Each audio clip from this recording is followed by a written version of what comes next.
It was my opinion that they were going to attack first. They were going to attack if we didn't do it.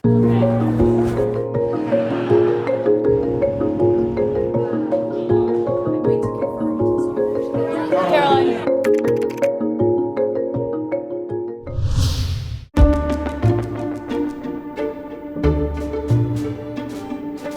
First, we're destroying Iran's missile capabilities. Second, we're annihilating their Navy. Third, we're ensuring that the world's #1 sponsor of terror can never obtain a nuclear weapon.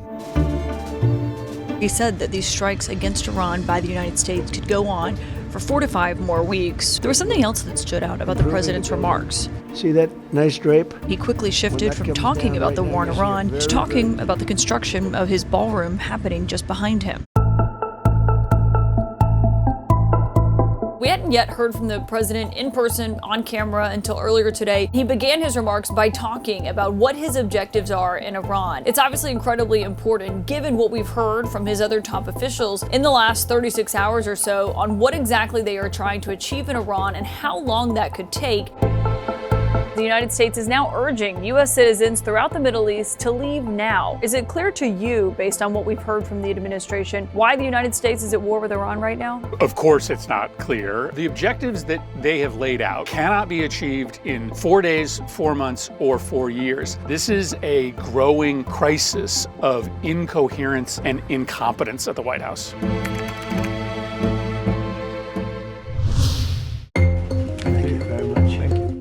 An evacuation plan? Well, because it happened all very quickly. I wonder what you think stranded Americans make of that answer. Americans are paying the cost for this already. First and foremost, of course, the service members, some of whom have already given their lives in this conflict. Only now are they thinking about how to evacuate the Americans who are in harm's way. It just makes absolutely no sense.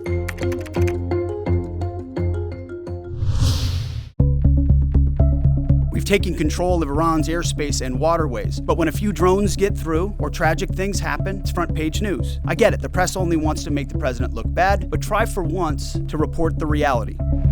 Operation Epic Fury has been a resounding success. Given what Secretary Hegseth said this morning, is it the position of this administration that the press should not prominently cover the deaths of U.S. service members? No, it's the position of this administration that the press in this room and the press across the country should accurately report on the success of Operation Epic Fury and the damage it is doing to the rogue Iranian regime. Secretary Hegseth was complaining that it was front page news about these 6 service members who were killed. That's not what the secretary said, Caitlin, and that's not what the secretary meant, and you know it. As you know, we cover the deaths of U.S. service members under every president. The press does only want to make the president look bad. The president of the United States will be attending their dignified transfer. We're going to cover that dignified transfer. That's not making the president look bad. That's showcasing that. As we did in his first term. We expect you to cover that as you should. We expect you to cover that as you should, Caitlin.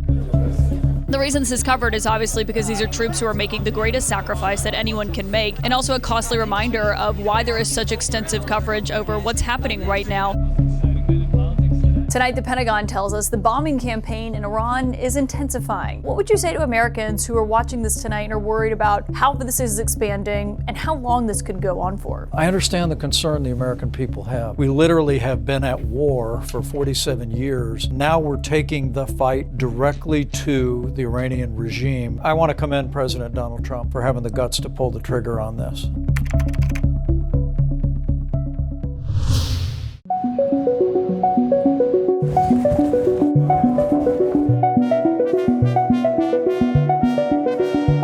The United States military, together with the wonderful Israeli partners, continues to totally demolish the enemy far ahead of schedule. They're saying, how do we make a deal? I said, you're being a little bit late. Mr. President, why Mark Wayne Mullen? Why Mark Wayne Mullen, Mr. President?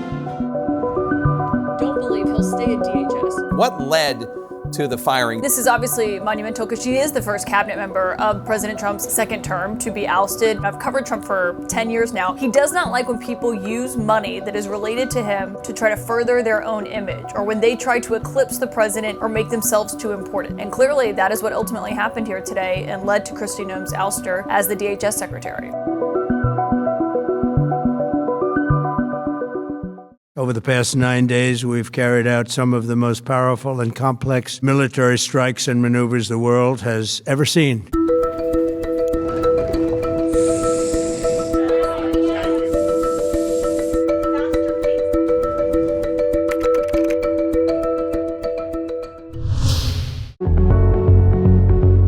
were going to take over the Middle East and they were going to try and destroy Israel. So we stopped it with good timing. We're very proud to be involved in this, and it's going to be ended soon. This was just an excursion into something that had to be done. There's footage that shows that a Tomahawk missile likely destroyed that Iranian girls' school. Will the U.S. accept any responsibility Well, I for haven't that strike? seen it. A Tomahawk is very generic. It's sold to other countries, but that's being investigated right now. The president said on Saturday to reporters that he believed it was Iran that was actually responsible for that. Our analysis of the geolocated images has said that it was the United States military that was most likely responsible. There's been no confirmation of that yet. I'm joined by not one, but 4 Senate Democrats who are now threatening to voice a series of war powers votes on Iran unless the Defense Secretary Pete Hegseth and Secretary of State Marco Rubio testify publicly about the war. We know from the classified briefings there was no imminent threat of attack. So if there was no imminent threat to the United States, why are we at war? Imagine you're one of these families and you're watching your kid come home killed, and you hear this president make light of it, calling it an excursion. That is so insulting. This is a sober moment for our nation in which a president unilaterally has made a decision to bring our country into this conflict. Our body was designed to provide a check on the executive, and it's time that we do it.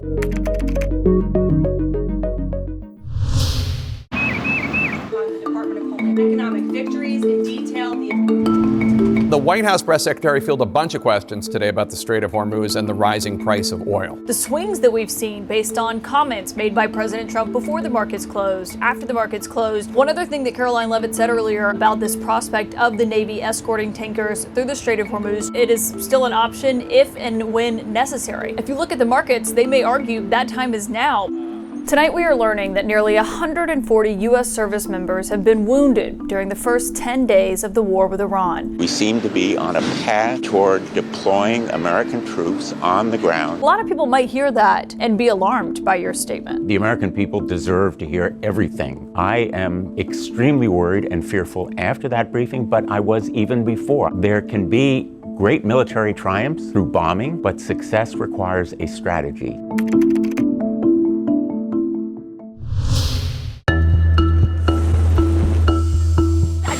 Says the military investigation has found it was the United States that struck the school. I don't know about it. You know, you never like to say too early you won. We won. We won the bet. In the first hour, it was over. Do you agree with President Trump when he says that he believes the United States has won the war at this point? I think the outcome thus far has been outstanding. I'm very much aware that I'm the only Democrat in the Senate that supports this operation, and I'm going to continue to do that.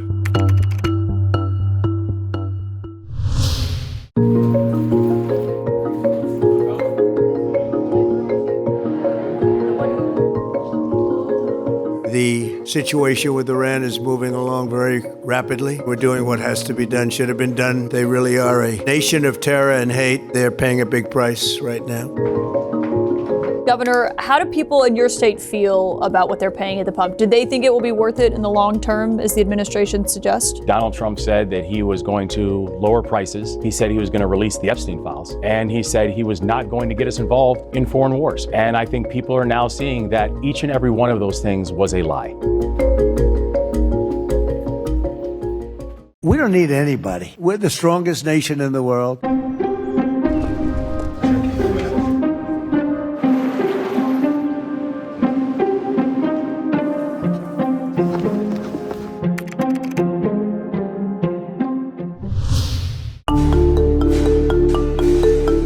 We strongly encourage other nations whose economies depend on the Strait far more than ours. We get less than 1% of our oil from the Strait, so we want them to come and help us.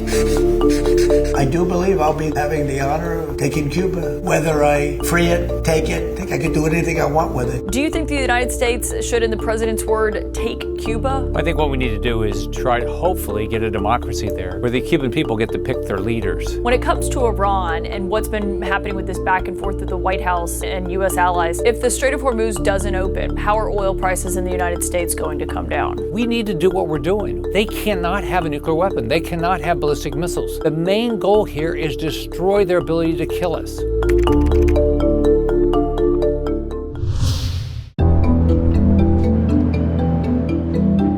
Net NATO's making a very foolish mistake because we don't need them, but they should have been there. As soon as that war's over, which will be soon, your prices are going to drop like a rock. Trump has been publicly calling on allies for help to reopen the Strait of Hormuz, but he's offering no timeline and officials are providing no details. That's been a key question that the president has been facing as he is simultaneously lashing out at U.S. allies for not helping the U.S. do so, while also arguing that the United States doesn't need them. The other huge topic here at the White House today has been the first high-profile exit we've seen from this administration since this war started in protest over this war. Hey, Jameson. We take a few questions from us? Couple questions? When you look at Joe Kent's resignation letter today, what's your reaction to his reasoning for leaving the administration? When you blame the Israeli lobby for us going to war to Iran, I have a problem with that. The president suggesting that the United States could leave NATO without the consent of Congress. What goes through your mind? Anger, because NATO is the best alliance, strongest alliance in history. If he broke up NATO, it would be a civil war in the Republican caucus.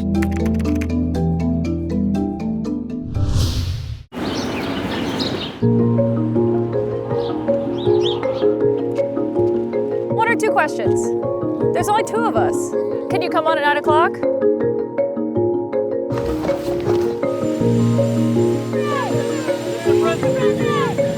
So it turns out things got very heated very quickly when Attorney General Pam Bondi and the Deputy Attorney General showed up on Capitol Hill to brief lawmakers on the House Oversight Committee on their Epstein investigation. Democrats left, and you saw them at the microphones saying that Pam Bondi wasn't answering any of their questions, as the Attorney General herself argued that Democrats weren't asking anything of substance. Can you just kind of give us your version of what happened inside the room? The actual crux of what I was asking is, what is this? What was this arrangement? How should we engage it? The first question that was asked was to confirm the Attorney General would come in under oath, be deposed by the committee so we can make it public to the American people, and she refused to answer that question.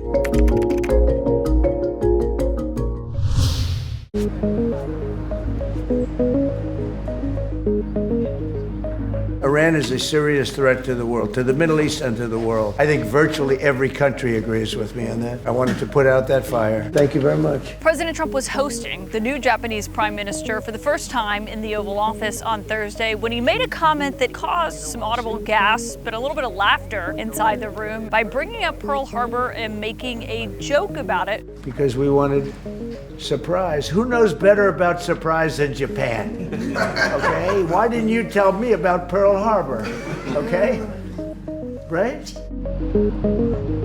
What's your initial reaction to the Pentagon seeking $200 billion for this war? Is that something you'd vote yes on? I support the president. We support the action. We're sick of living under the scourge of potentially nuclear war. We don't want to live like that. Secretary Scott Bessent said today that the U.S. might suspend sanctions on Iranian oil that's already out to sea. I think some people might say, why would you ease sanctions on a country that the United States is currently at war with? Once that oil arrives wherever its destination is, do you think that Iran's getting the check?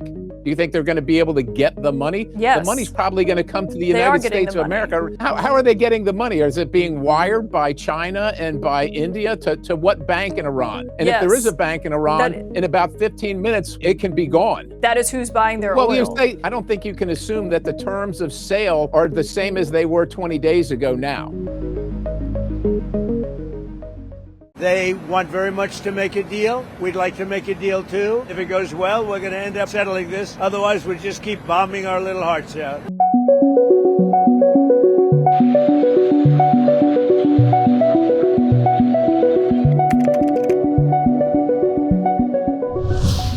Speaking with Mr. President.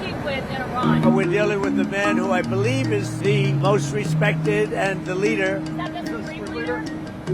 No, not the Supreme Leader. We have not heard from the Sun, but the people that seem to be running it. If you obliterated their nuclear sites last summer with your strikes, then how can you argue it was an imminent threat now? Oh, we hit them so hard, we obliterated them. But that doesn't mean with the right equipment, you can't dig down and go get it. We don't want that. What about the Strait of Hormuz? Who's going to be in control of that? That'll be opened very soon if this works. How soon? And who's in control of it? Will Iran still be able to control the flow of oil?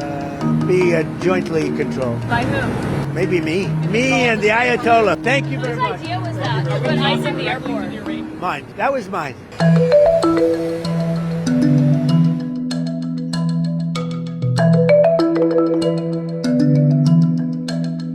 Democrats are fully to blame with the struggle with the airports. We just put ICE in charge, and they're helping TSA, the agents. Who doesn't love Elvis? Have you been here before, Mr. President, or is this your first time? I've never been here, no. I'm a big fan of Elvis. Who isn't, right? I just left Graceland with President Trump, which he was touring for the first time ever.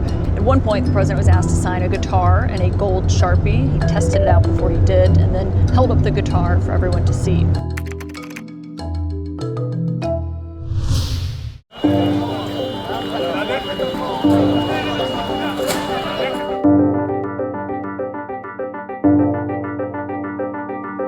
We have really regime change. You know, I don't like to say this. This war has been won. The president is talking today about these ongoing talks with Iran. That comes after he was threatening to bomb their power plants and putting deadlines on that. He's now extended it to Friday. When you hear what the White House is saying, do you believe that he's looking for an off-ramp in this war? There is evidence that, in fact, he is not talking to Iran, that's a lie, stated in order to calm the stock market and to lower oil prices. You want them to hold the line, even if that means TSA agents still not getting paid? So they need to be paid. Donald Trump is trying to cause maximum chaos and cruelty to TSA agents and all those people waiting in line in hopes that it'll make Democrats buckle and support his ICE agency. It's a president who is, again, cruel and chaotic, and he's bringing that to our airports.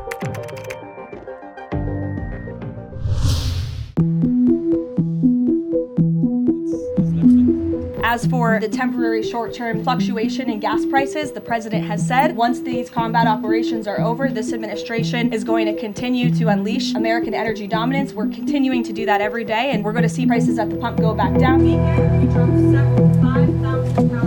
The United States has been engaged over the last 3 days in productive conversations, which led the president to temporarily instruct the Department of War to postpone planned strikes against Iranian power plants.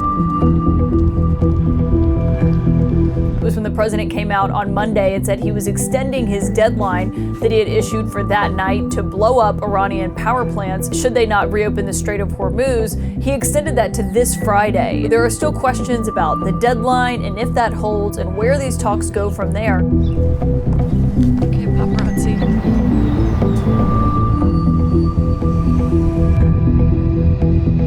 I said, fellas, do you mind taking off your masks in the airport? And they took them off. And they're helping the people with their bags. They're moving things along. People are starting to say, ICE, you're nice guys. We really appreciate it.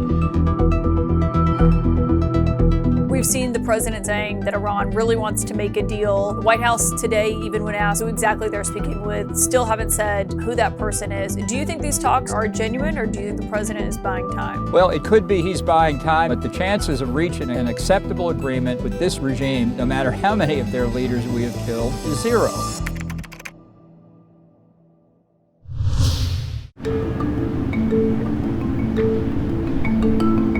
I read a story today that I'm desperate to make a deal. I'm the opposite of desperate. I don't care. They said yesterday that we weren't negotiating with them, and now they admit that we were negotiating with them. So they want to make a deal. The reason they want to make a deal is they have been just beat to shit. President Trump just extended his deadline for Iran to blow up their power plants if the talks with the United States don't proceed as he wants them to by another 10 days.